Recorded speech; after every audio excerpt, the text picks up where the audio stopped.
Lu pada tahu kan kenapa gua benci banget sama karya musik zaman sekarang? Karena beda banget sama zaman gua waktu gua kecil. Dulu tuh ya, semua musisi itu berkarya tuh dari hati, bukan demi uang, bukan demi popularitas. Gak ada tuh namanya mereka mengkomersialisasikan, gak ada tuh namanya mereka berusaha untuk mendapatkan kekayaan sebanyak-banyaknya dari karya seninya. Semua karya mereka berangkat dari kegelisahan, dari keraguan, dari putusnya harapan, lalu muncul lagi tuh harapan. Terus gua tadi bohong gitu kayak... What? Enggak. Ini bukan bandingin musik zaman sekarang dengan musik zaman gua. Gua nggak tahu zaman mana yang lebih bagus musiknya ya. Tapi gua mau ngomentarin postingan ini. Tapi dari perspektif sosial media. Loh, gimana ceritanya tuh? Ayo ikutin.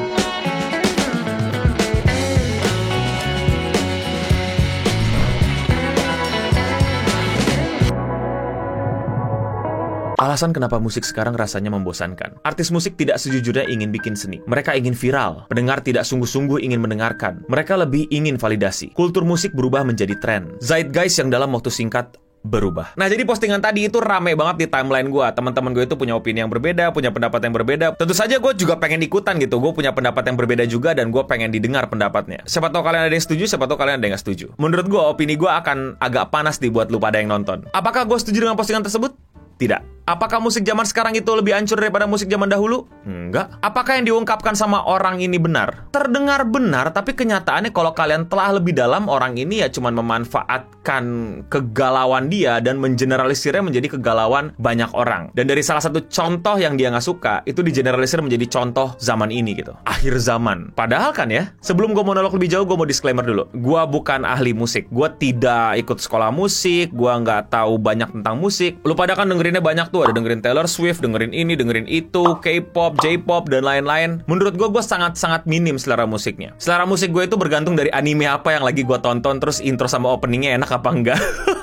Atau apa yang lagi diputer sama anak-anak di kontrakan dengan loudspeaker. Jadi gue bisa tahu, apa tuh lagu apa enak tuh, dan lain-lain. Dan atau apa yang bisa gue temukan di timeline gue. Jadi ini bukan opini dari ahli musik. Ini hanya opini orang yang ngerti sosial media. Terus problemnya di mana, no? Problemnya di sini. Yang bikin postingan ini keliru. Dia salah berpikir atau dia terlalu cepat mengambil keputusan atau kesimpulan. Alasan kenapa musik sekarang rasanya membosankan. Artis musik tidak sejujurnya ingin bikin seni. Mereka ingin viral. Oke, ini gue setuju. Tapi akan gue berikan perspektif lain. Biar lu pada mungkin bisa juga ngelihat dari sisi musisi. Karena gue punya beberapa teman musisi yang minta bantuan gue untuk gimana caranya musik mereka itu bisa dikenal sama internet. Pertama, ini yang paling basic ya, yang gue yakin banyak dari lu pada udah tahu cuman gak sadar. Musisi atau siapapun juga butuh uang buat hidup. Kalau lu pengen punya seorang musisi, seorang seniman yang nggak bikin karya buat uang gitu, ya I wish teman-teman seniman bisa kayak gitu ya. Gue juga seneng gitu kalau misalnya mereka para seniman itu udah tidak perlu memikirkan hidupnya bagaimana besok, selalu di backing mungkin sama negara gitu ya. Jadi lu tenang aja, lu pokoknya bikin musik sebagus-bagusnya, lu bikin film sebagus-bagusnya, urusan keuangan, urusan cari modal, urusan anak bini lu, itu urusan gua, pemerintah. Lu bikin musik dari hati.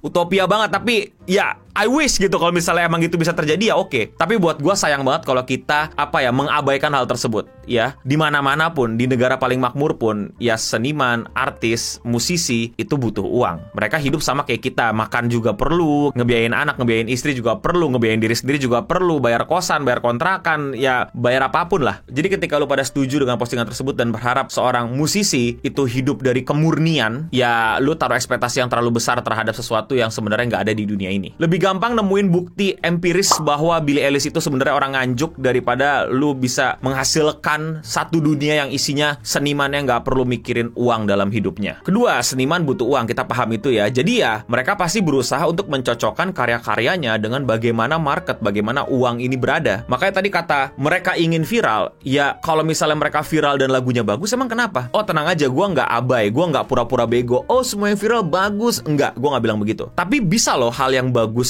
viral, walaupun susah, dan gue setuju itu susah banget, daripada hal yang emang lu tau lah apa yang disukai masyarakat terhadap hal-hal yang viral. Tapi itu bukan berarti lu mengincar viral adalah hal yang buruk. Membuat hal yang jelek dan emang cuman jelek dan emang cuman untuk kepentingan viral, itu bisa lu kritisi. Tapi kalau misalnya dia bagus dan dia berharap juga karyanya yang bagus ini bisa viral, nggak ada salahnya dong. Jadi nggak semua yang viral itu buruk, dan yang bagus untuk viral itu susah. Ingat, dua kebenaran bisa terjadi bersamaan walaupun mereka seperti berseberangan. Dan ini ini realitanya ya, banyak teman-teman gue itu yang ya gimana caranya mereka pengen mereka punya musik itu bisa didengerin sama TikTokers. Mereka yang stay di TikTok karena marketnya ada di TikTok. Karena sekarang pendengar itu scrolling dari TikTok. Dan kita nggak bisa tutup mata gitu bilang kalau TikTok adalah salah satu alat yang paling canggih dan paling muktahir untuk meramaikan musik-musik dari para musisi. Ada yang konsultasi sama gue, gimana ya lagu gue bisa ke TikTok walaupun nggak TikTokable. Ada juga yang bilang, ini lagu gue udah TikTokable nih, terus gimana nih jalan masuknya nih? Ya ada, dan gue respect dua-duanya, nggak ada masalah buat gue. Mereka sama-sama pengen berkarya dengan cara mereka dan tidak melanggar hukum, ya nggak apa-apa. Dan ketika endingnya di kuping lu nggak cocok, gue juga nggak masalah sama lu gitu. Gue nggak maksa lu selalu dengerin yang viral dan lu setuju sama sesuatu yang viral. Ingat, dua kebenaran bisa terjadi bersamaan walaupun mereka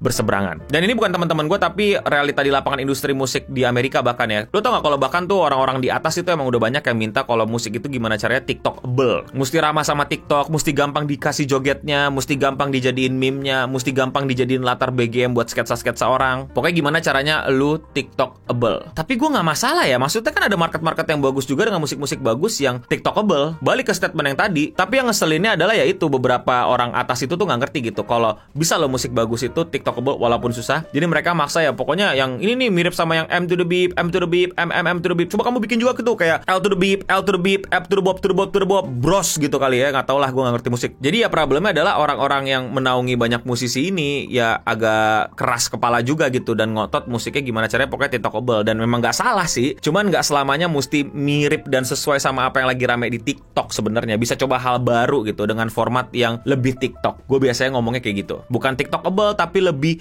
TikTok friendly mungkin. I don't know, ini permainan bahasa doang. Intinya satu ngikutin apa yang lagi trending, yang satu nggak terlalu ngikutin tapi gimana caranya di TikTok itu nggak tenggelam. Dan banyak loh musisi-musisi itu tiba-tiba disuruh TikTokan, bikin konten TikTok, bikin ini ya gimana? Masalahnya yang pendengar-pendengar mereka ada di situ. Ya mereka mesti bikin tuh konten-konten yang membuat mereka bisa dikenal sama banyak generasi baru atau generasi lama yang lagi di TikTok dan lain-lain. Nah yang kayak gitu-gitu menurut gue tuh yang ngerusak industri musik gitu loh. Kan nggak semua musisi cocok jadi konten kreator gitu. Tapi dipaksain gitu dengan cara yang nggak masuk akal gitu. Itu pada joget-joget, lu joget dong. Lah gue musisi bukan joget-joget. Nah itu yang salah apanya? Ya bukan si musisinya gitu loh. Tapi ya orang-orang di atas ini yang nggak ngerti gitu. Nggak gitu cara masuk TikTok. Dan nggak gitu cara membuat talent-talent lu tiba-tiba jadi akrab di TikTok. Bukan dancer, bukan apa-apa disuruh dipaksa gitu. Sampai ada yang pernah curhat gitu. Gue lupa deh. Yang tiba-tiba disuruh bikin 3 video TikTok sehari biar lagunya naik dan lain-lain.